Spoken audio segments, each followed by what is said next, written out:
अगर इंडिया में डॉक्टर की कमी होने लगी तो शायद नीट पीजी 2024 की काउंसलिंग एक रीज़न हो सकती है उसके पीछे।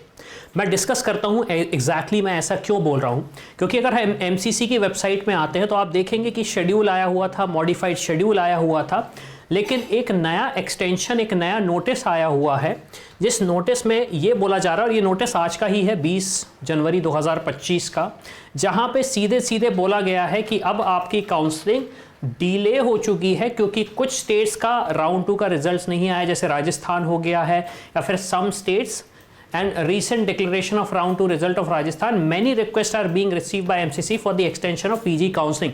अब सबसे पहले एग्जाम डिले होता है, एग्जाम डिले होने के बाद काउंसलिंग का स्टेटस नहीं समझ में आता, फिर काउंसलिंग जैसे तैसे स्टार्ट होती है, राउंड 1 जैसे तैसे होता है, फिर राउंड 2 डिले होता है, फिर राउंड 3 फर्दर डिले हो जाता है।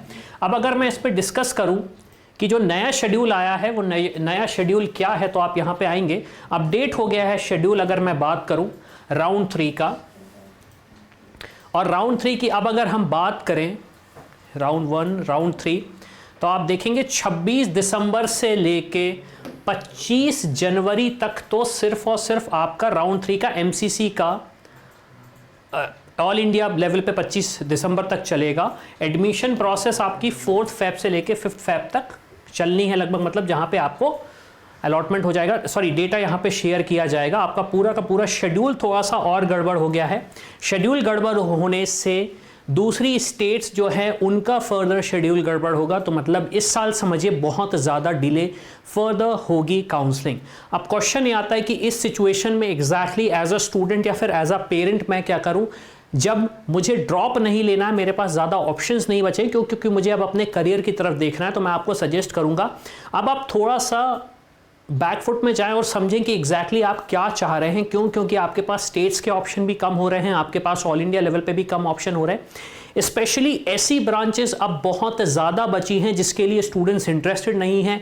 आपने ऐसी न्यूज़ भी पढ़ी होगी कि बहुत सारी ब्रांचेस में स्टूडेंट्स एडमिशन ले ही नहीं रहे हैं, और काफ़ी कुछ ऐसी ब्रांचेस हैं जहाँ पे एडमिशन स्टूडेंट्स बहुत ज़्यादा लेना चाहते हैं लेकिन वो अवेलेबल नहीं हो रही हैं। तो मेरा सजेशन ये रहेगा, थोड़ा सा इंट्रोस्पेक्ट करिए, समझिए कि एग्जैक्टली अब आप किस सिचुएशन में खड़े हैं और आपको करना क्या है। अगर लगता है कि कोई पॉसिबिलिटी नहीं है तो मेरा सजेशन ये रहेगा कि इस साल आप ड्रॉप लेना ज़्यादा अच्छे से समझें, कंपेयर टू ऐसी ब्रांचेस को लेना जिसको आप चाहते नहीं हैं। क्योंकि अल्टीमेटली आपको एक चीज़ तो ये समझनी पड़ेगी कि आप जो ब्रांच लेंगे करियर ग्रोथ उसी की तरफ बढ़ेगी, करियर ग्रोथ दूसरी जगह नहीं बढ़ सकती एट एनी कॉस्ट।